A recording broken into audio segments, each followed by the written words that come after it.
ओम शांति। स्वयं भगवान पिता परमात्मा शिव बाबा ने संगम युग पर भारत भूमि पर अवतरित होकर ब्रह्मा तन का आधार लेकर ड्रामा के अनेक रहस्यों से हम बीके भाई बहनों को अवगत कराया। ऐसे ही एक विशेष रहस्य सागर मंथन, जिसका रहस्य बताते हुए बाबा कहते हैं, शास्त्रों में दिखाते हैं कि देवताओं और असुरों ने सागर मंथन किया तो उसमें अनेक रतन और साथ में अमृत और विष भी निकला और अमृत पान के लिए देवताओं और असुरों में खींचतान हुई। सागर मंथन और उससे निकले विभिन्न रत्नों, विष और अमृत का राज भी परमात्मा पिता शिव ने बताया है। विष या अमृत कोई स्थूल चीज नहीं है। 5 विकारों को ही विष कहा जाता है, जिनके वशीभूत आत्मा को मृत्यु दुख सहन करना पड़ता है और यथार्थ आध्यात्मिक ज्ञान ही अमृत है, जो आत्मा को अमृतत्व का अनुभव कराता है, अर्थात आत्मा को मृत्यु दुख से मुक्त करता है। परमात्मा ज्ञान का सागर है, जिसने ये यथार्थ ज्ञान दिया है। चिंतन को भी मंथन कहा जाता है।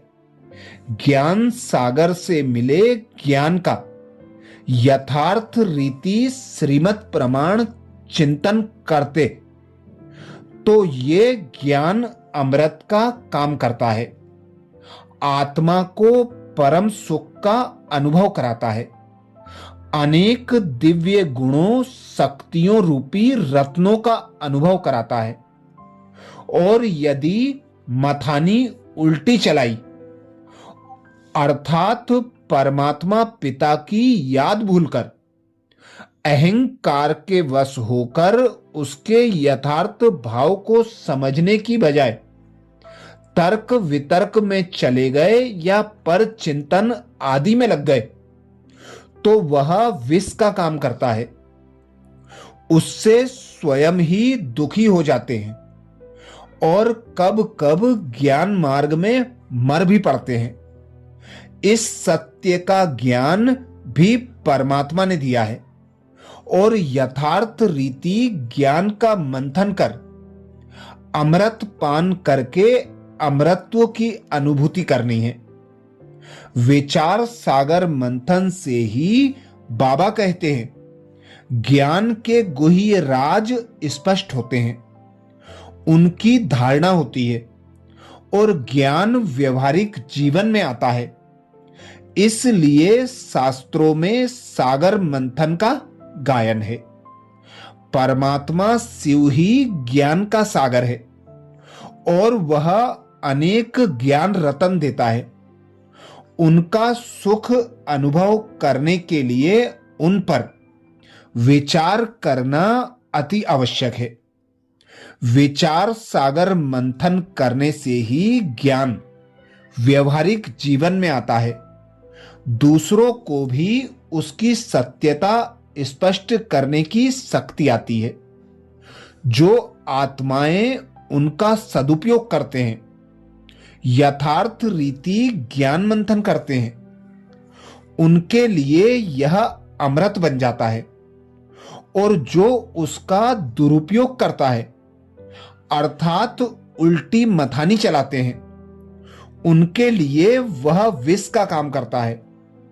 बाप का बनकर उनकी श्रीमत का उल्लंघन कर यज्ञ की मर्यादा का उल्लंघन करता है, उसके लिए यह अमृत भी विष बन जाता है और वह दोनों जहान के सुखों से वंचित रह जाता है।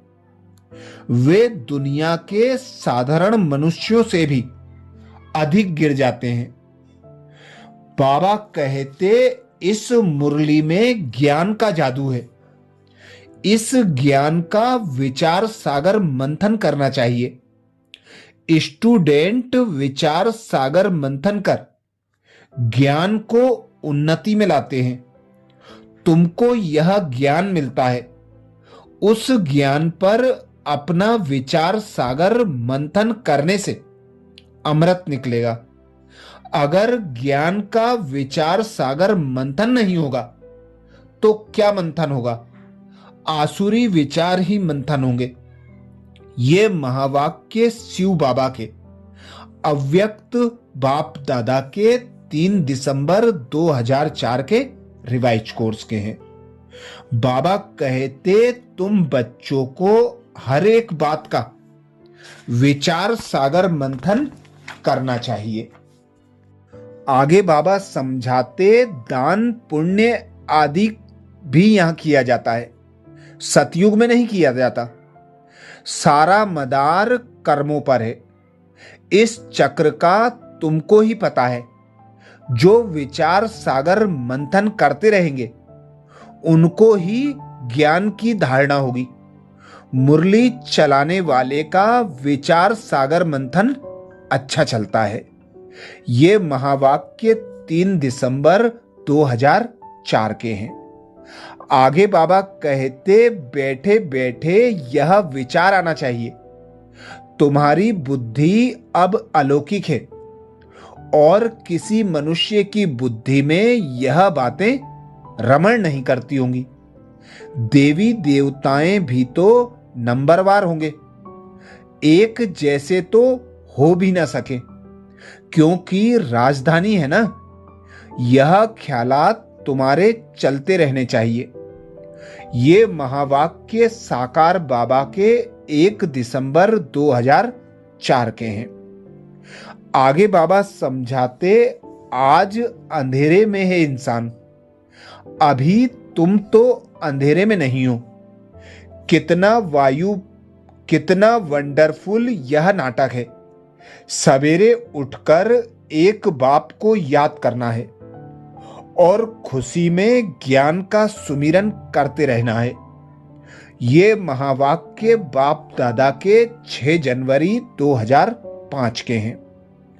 आगे बाबा समझाते बच्चों को सदैव स्मृति में रहना चाहिए।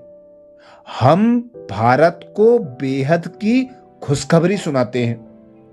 जैसे शिव बाबा को सारा का ख्यालात चलते हैं, कैसे सबको यह संदेश सुनाए कि बेहद का बाप वर्षा देने आए हैं। तुम्हें सभी को इस अज्ञान अंधकार से बाबा कहते अब मुक्त करना है। ये महावाक्य 15 फरवरी 2005 के रिवाइज कोर्स के हैं। तो ऐसे ही बाबा ने हम भाई बहनों को ड्रामा के अनेक गुह्य रहस्य समझाए। ऐसे ही अनेक रहस्यों का मनन चिंतन करने के लिए बाबा के चैनल को सब्सक्राइब करें। वीडियो को सभी बीके भाई बहनों को शेयर करने की सेवा जरूर करें। अच्छा, ओम शांति।